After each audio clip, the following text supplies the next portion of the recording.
is Unwoken, where we tackle the hard-hitting issues and bridge the divide between the political left and right, from free speech and gun rights to the rise of wokeism in our schools, the media, entertainment, and even our government. We're diving deep with experts who are ready to speak the truth.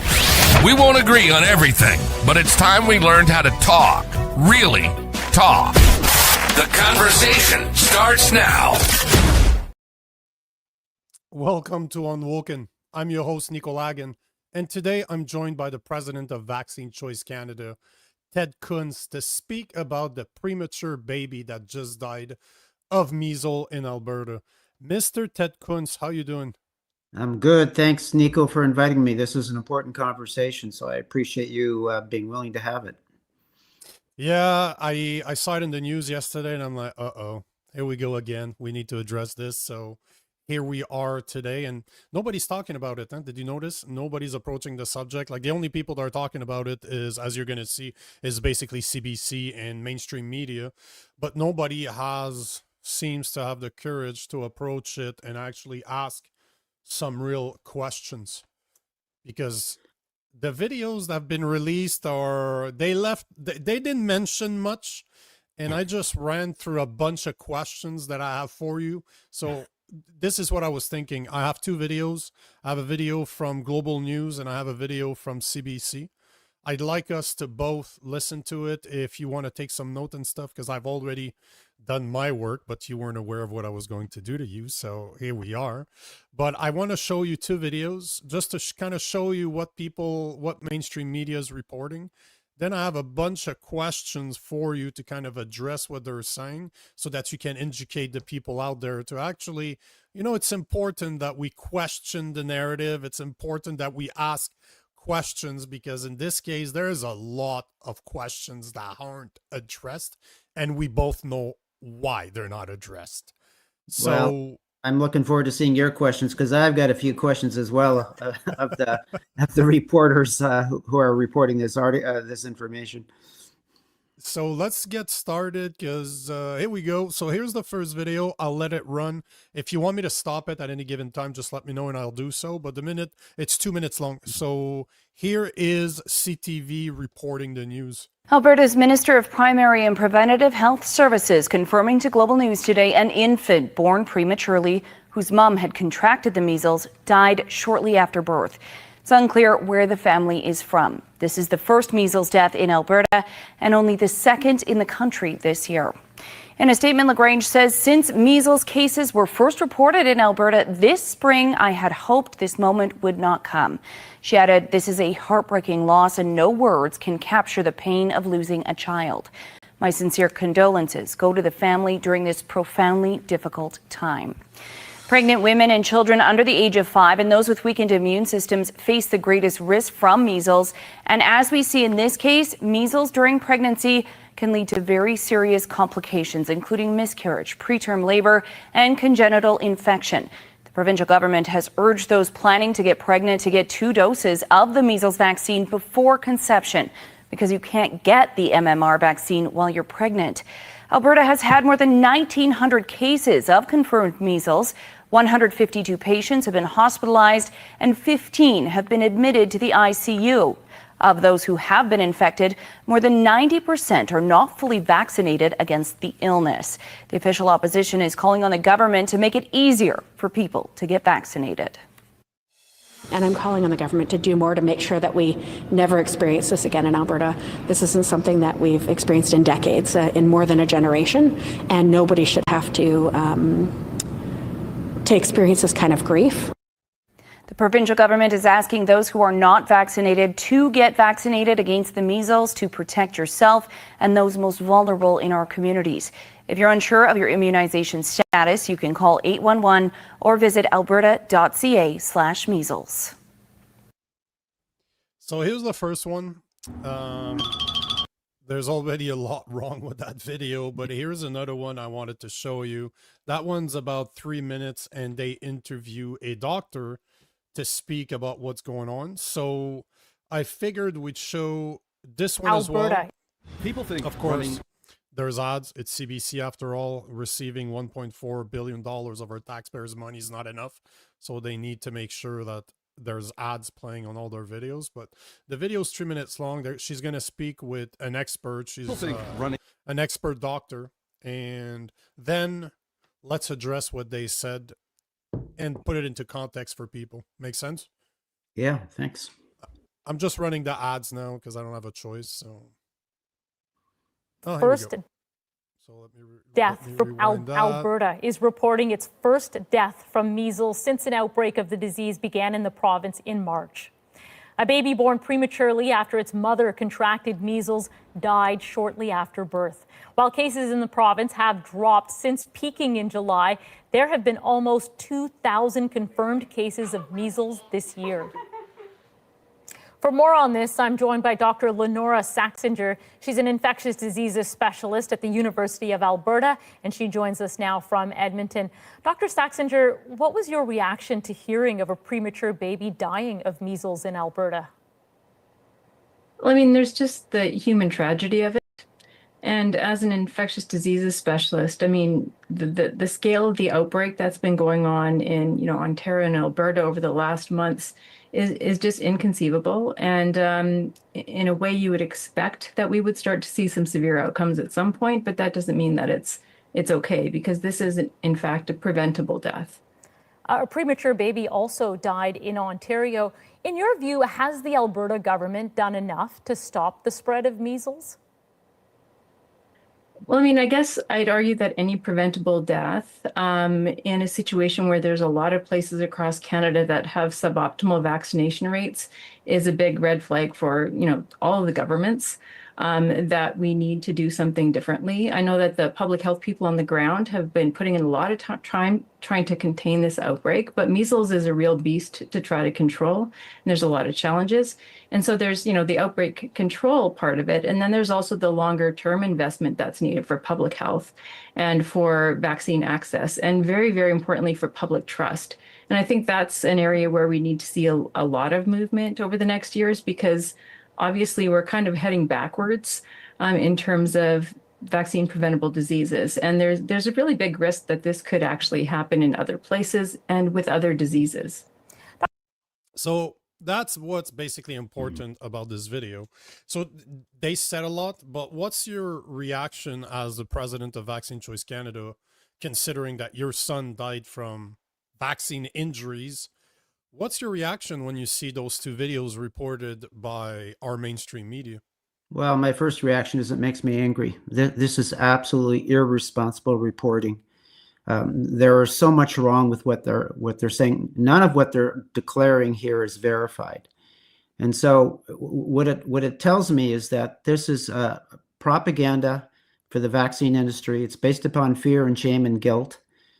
This isn't evidence-based, and we'll get into it, Nico, but their claim that vaccines are safe and effective has not been proven.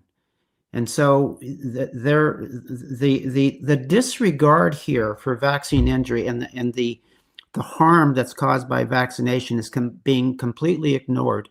And so it's a one-sided conversation. I want to say the only thing missing from these interviews is brought to you by Pfizer. That's who should have been the advertiser for these messages. And it's interesting you say that, because I done a bunch of research just to make sure I had the actual numbers. But I watched those videos, and they're talking about a premature baby, and no questions about it that this is the worst to me. Like, babies are the ones we need to protect, no questions about it. But at the same time, they're talking premature. My son was born not prematurely at 38 weeks, and he still spent his first 3 or 4 days in ICU under 24 observation, where I was there the whole time, right? So they didn't say the state of that child. They didn't say, was he sick? Was, unfortunately, and I'm sorry to use that term, was he feasible? Like, was he going to survive? They don't mention that at all. They don't tell us, was the mother vaccinated or not? But they do mention that 90% of the people that contract the disease are not properly vaccinated. Yet, what people don't know, what Pfizer or companies like Big Pharma will not admit is that your immunization when you get vaccines, and even at 2 vaccines, is 97% effective. But after 10 to 15 years, you're no longer really protected. The only thing that protects you literally at 100% is natural immunity. And that's what's funny about videos like this is I look at this and I'm like, okay, so basically you're telling me that the mother was vaccinated at one point and it's probably been too long, so she's not immunized properly anymore. You're also telling me that she never contracted the disease naturally, because if she did, she wouldn't have had it right now. You just start looking at what they're saying and you analyze what they're saying and you're like, they're so full of shit. They're literally lying or omitting the truth in order to spin it for Pfizer. As you said, it should have been the people. It should have said at the beginning and at the end, brought to you by Pfizer. So Nico, you've asked the questions that I have as well. I mean, my first question was the mother vaccinated against measles? And I have to assume that she was, because you can bet that if she hadn't been vaccinated against measles, that would have been the headline: unvaccinated mother's child dies. So I think it's fair to assume that she was vaccinated. And so what this points out, and what you've already spoken to, is that what most people don't know is the measles vaccine, but almost all vaccines do not confer lifelong immunity. They provide temporary immunity that wanes over time. And so I suspect she was vaccinated. The vaccine that they claim is effective is not effective in providing lifelong immunity. Natural infection to measles does provide lifelong immunity. And so they're providing a product that provides some temporary protection. And adding more vaccines when you're an adult doesn't increase the protection. And so what we're dealing with is actually a flawed vaccine product. You know, what we're seeing here is not the failure to vaccinate, it's vaccine failure. But that's not how it's being spun. The other question that I have, Nico, is did the mother receive a COVID shot while pregnant? Because miscarriage is a known risk of the COVID shot.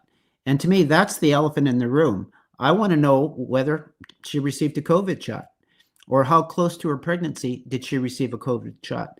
These are questions that our journalists are not asking nowadays, or public health officers are not asking, because they don't want to know the answer. So to declare that this baby died from measles, I would say is premature. There's not enough evidence to support that claim that it was from measles. You can say it died with measles. All right, we'll accept that. And they say that this is the second child in Canada to die from measles. Well, the other one was an Ontario baby that had severe medical issues other than measles. And so to claim that one that was from measles is also premature. So they're making suppositions and guesses here that are not established. And I find it offensive that they make these kinds of declarations that are based upon guesses, based upon assumptions. The other thing that was said in that interview is that this is the first measles death in a generation. That tells you that even if it was a measles death, this is so rare that how does it become headline news? But we're also going to get into, Nico, as you know, the risks of vaccination, and that what parents don't understand is that the risk of dying, of their baby dying, is higher from the vaccine than it is from not receiving the vaccine. But we can get into that. Well, you know what's also interesting is that she kept on, they mentioned the 1,900 cases of measles that's currently in Alberta, since they've had since the beginning of the year.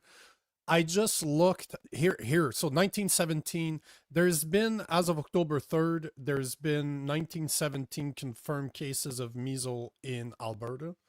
But what they never tell you is the ages. So there's 9 cases for the 50. You know exactly where I'm going with this. Yep. So there's 55. There's 9 cases for the people above 55. There's 515 cases for people between the age of 18 to 54. There is 843 cases between 5 and 17, and there's 550 cases for children under 5.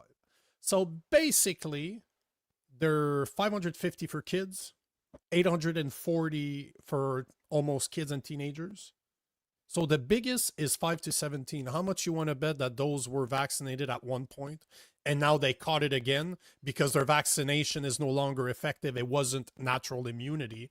And you look at the 515 for the 18 to 54, similar case, but I would argue that there's more people my age or your age at least that were that had measles when they were younger. They caught measles.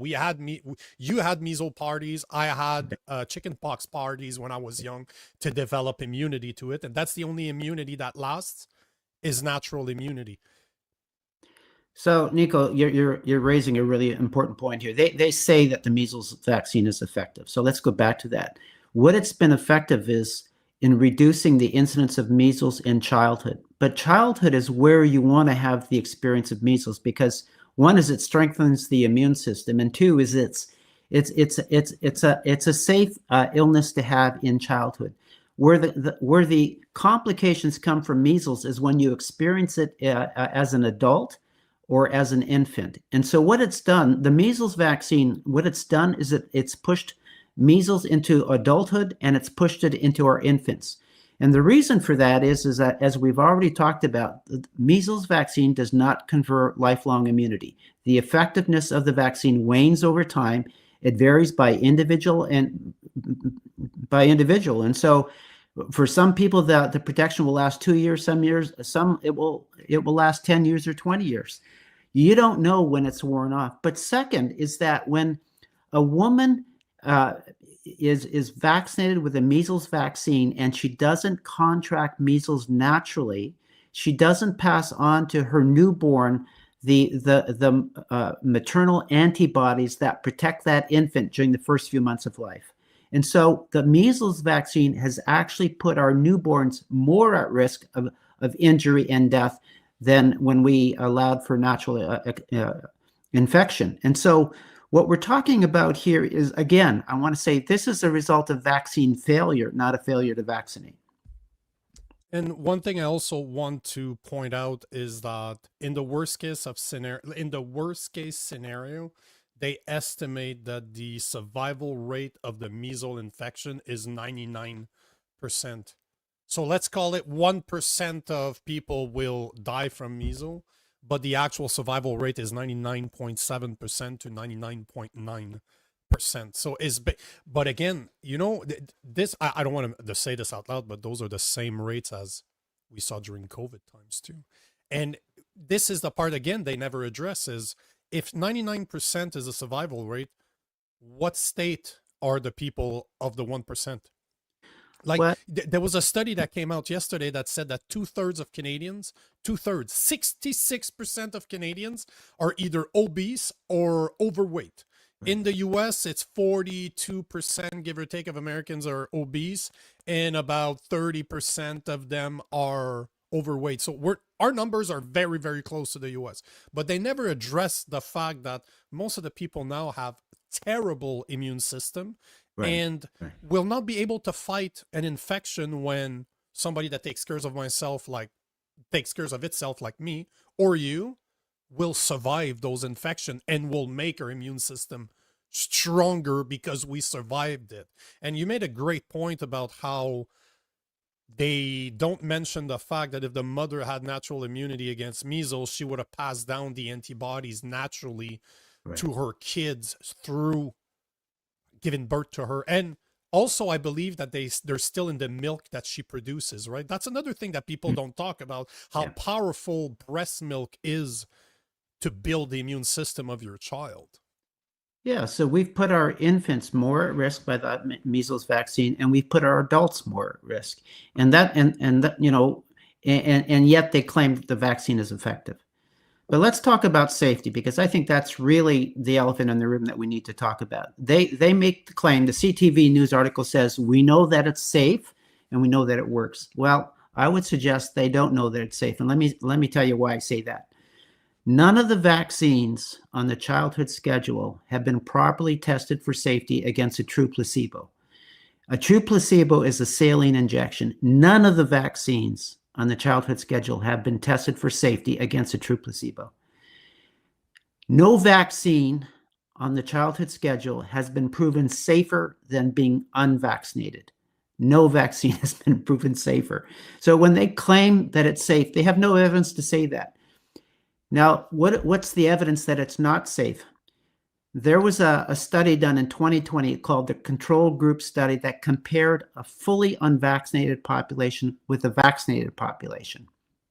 And what they discovered is that the risk of dying is higher from vaccination than from non-vaccination for every vaccine on the childhood schedule.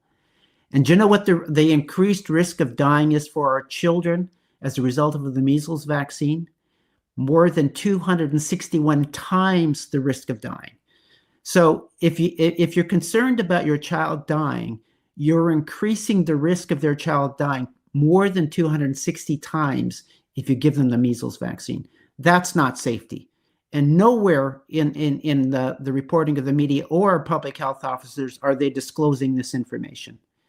And then finally, there is at least half a dozen vaccinated versus unvaccinated studies that have been conducted in the United States in the last 10 years. And every study conclusively shows that unvaccinated children are healthier than vaccinated children. And so we're being lied to on a massive scale by this vaccine industry. They're pushing a product that has never been proven to be safe, and the evidence is increasingly compelling that vaccinated children are sicker than unvaccinated children. One of the other things I wanted to mention too is that in both the videos, they talked about how they suggest that people that are planning about having children, especially the mother, obviously, should get 2 vaccines prior. But you know what's interesting? What they don't mention is that in Canada, 50% of people are not planning to have children. So when they're just having unprotected sex and that child just pops out, just shows up. So I love how they're saying all women, if you think you're going to get pregnant, get your vaccines, because you can't get it during your pregnancy. It's dangerous for you and the baby if you get it during the pregnancy. But 50% of Canadian or 50% of mothers get pregnant unexpectedly. So basically what they're saying is that they want us to take every single vaccine out there every 10 years or so to make sure that we're protected. That's the message that I'm hearing, that they will not say, but that is what they're saying. Yeah, you know, this is just, we've fallen into this this massive lie that the only way to be healthy is to be injected with these toxins, because every vaccine contains toxins. Most of them contain either aluminum or mercury. And so, you know, we're poisoning our babies with this medical intervention. And there's no consideration for the risk of doing that. You know, when I'm asked the question, and I'm asked it often, how many children are vaccine injured? My answer is all of them. You can't inject those kinds of ingredients into our infants and they not be harmed. The question is, to what degree are they harmed? My son is on one end of the spectrum, where he developed an uncontrolled seizure disorder from his very first vaccine shot and eventually passed away as a result of his seizures. For others, it's autism. For others, it's allergies, attention deficit disorder, speech delay, you know, a compromised immune system. But in my experience, it makes, to me, you can't inject those kinds of ingredients. And I encourage parents to look at the product monograph, read the product monograph for the vaccines. They won't give them to you willingly. They're reluctant to give them to you because the information in that product monograph would have every parent press pause on the vaccination of their children. You know, when you buy any other pharmaceutical product, when you go to your pharmacy and you get a Tylenol or something, there's a product monograph that's included with that product, but they don't do that with vaccines. Why? They force you to go find it, and they won't easily give it to you. If you go to a pharmacist and ask for it, they'll say, "Oh, you know, we don't have any around here.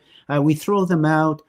You know, you got to wonder why they're not giving us enough information to make an informed decision. They don't want you to make an informed decision. They just want you to comply.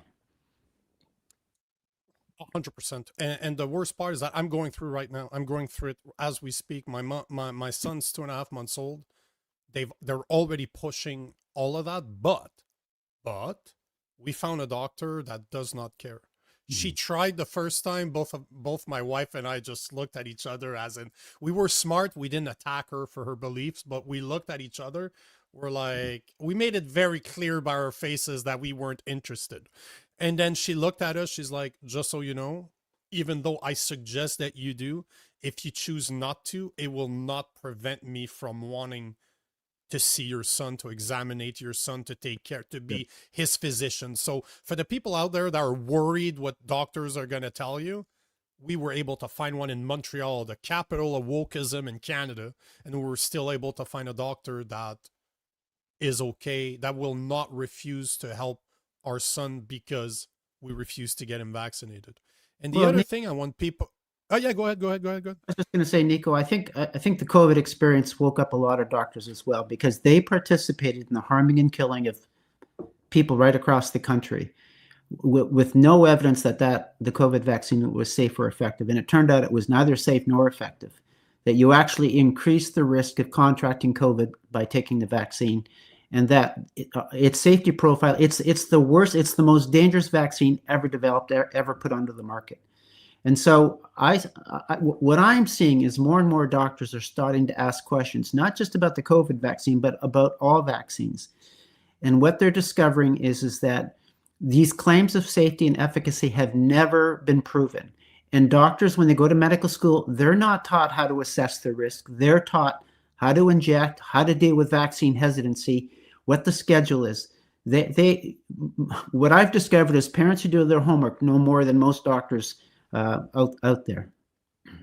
Not only that, but that brings me to my next point I wanted to make, is that most of the doctors are not, if not all doctors, are not really taught about diet and exercises either.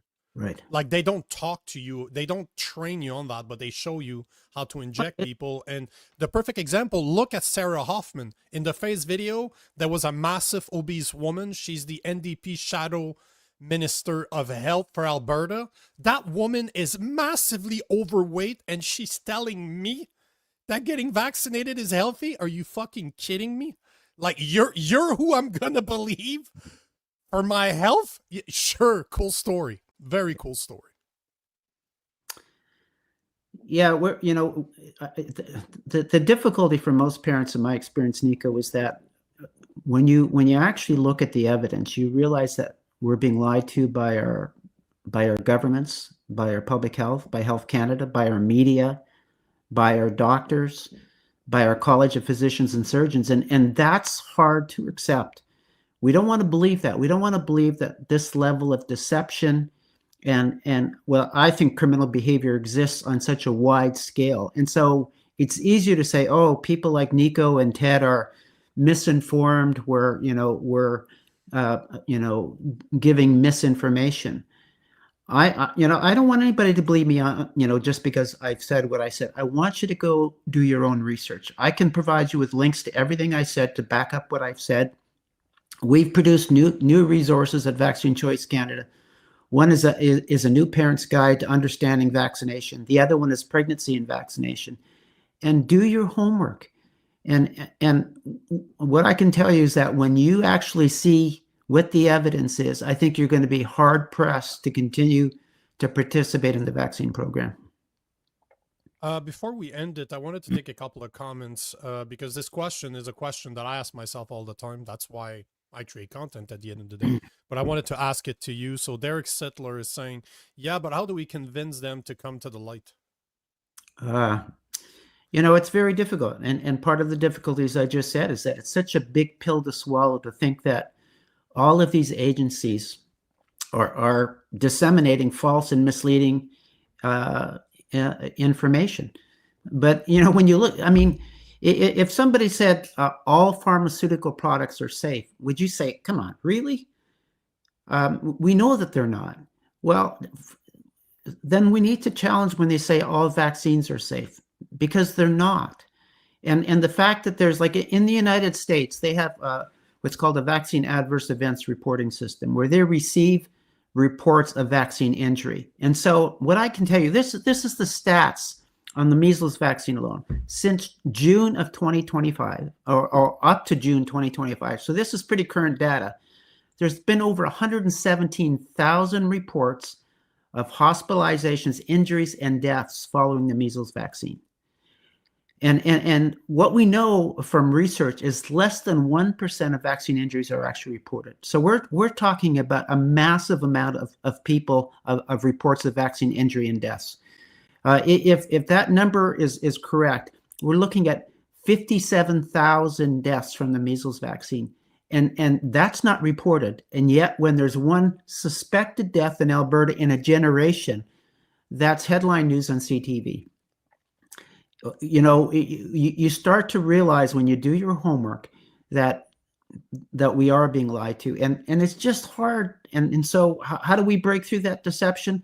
Most people, you know, they want to do what everybody's doing. That's where they feel safe. We're kind of like herd animals, and it takes courage to step outside of the box and say, you know what, I think we're being misled. We're being lied to. All we can do is keep sharing the truth. And that's exactly what I was going to say to Derek's question is all we can do is continue asking questions, make you guys ask questions, make you guys doubt of the narrative so that you do go ask questions. You don't need to trust me either. I'm not here. I don't hold the truth. I hold a portion of it and I'm ready to talk about it. I'm not worried to talk about it because this is what I'm meant to do. So I create content like this to hopefully have people use their questioning skills to go check what's out there. And through education, I'm hoping that people will wake up. And this is the perfect time for you. I'm kind of throwing you the ball to where people can go find more information about not only vaccination as a whole, but also vaccination, especially for people that are for parents that are expecting, or for parents of young children. I was going to say young parents of young children like me, but I'm not young. So parents of young children like me, where can they go to find more information about vaccination and the potential side effects of them? Well, again, I would encourage them to go to the organization that I'm the president of. It's Vaccine Choice Canada. Our website is vaccinechoicecanada.com, and we've been around for 43 years. Like we're just not new kids on the block. We've been looking at this issue of vaccine risk for over 4 decades. And the reason we got into this is because almost everybody who began to join Vaccine Choice Canada were parents of vaccine injured kids, and we saw that our medical authorities, our governments, our media was not telling the truth about vaccines. So we felt like we had a responsibility to do that. I don't want any family to experience what I experienced with my son.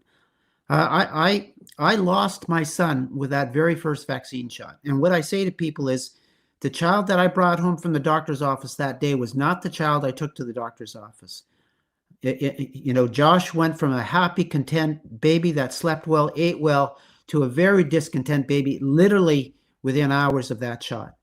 And we know it was the DPT shot, and they have since taken it off the market in North America because it was so dangerous. But they don't tell parents that. They don't tell parents that we've maimed and killed children for decades, and they still use it in third world countries.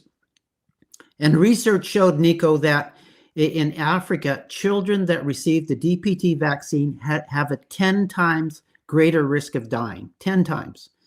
And yet they still use that dangerous product. So I mentioned earlier that we've produced 2 resources that I think are very helpful for parents. It's a new parent's guide to understanding vaccination and pregnancy and vaccination. And you can download them as an electronic copy, or you can order them as a print copy. I think that they are the most important resources for parents to walk through. We go through every disease condition for which there's a vaccine. We help you to understand the disease, and we help you to understand the risk profile of the vaccine. Most people today don't know what measles is. The only way that they know what it is what the media tells them, and they tell them it's a killer disease. It's not a killer disease. Those of us that are old enough, we lived with measles, we lived with chickenpox, we lived with mumps, we survived. And actually what we know from research is that the immune system is strengthened by those exposures, those natural exposures to those infectious illnesses. Because what it does is it challenges the immune system to respond and expel that invading virus. And not only does it protect against measles, research shows that you're healthier all the way around, that less likely to become ill if your body has been challenged and matured as a result of that challenge. Ted, as always, I want to thank you for being on the show. This is not the first one. It's not the first episode you show up. It definitely isn't going to be the last. But for the people out there, make sure to like this stream. Make sure to reshare this stream, because this is how we get this type of information out. If you believe in what we spoke about today, restream this. If you want to support independent media, make sure to subscribe to our YouTube channel at The Poly Orphans, but also consider becoming a member. We do have a YouTube membership. It's $2.99 a month. It's cheaper than a nasty coffee at Tajma Horton. And if you don't want to give YouTube your money, I get it. We do have a buy me a coffee option, so you can consider supporting me that way as well. That's it. That's all we got for today. I want to thank you, everyone, for being on here, for all the comments. And I will see you guys tonight, 9 p.m. We have a mashup with Jason Levine and 4 surprise guests, so we'll see you there. Enjoy your afternoon, guys.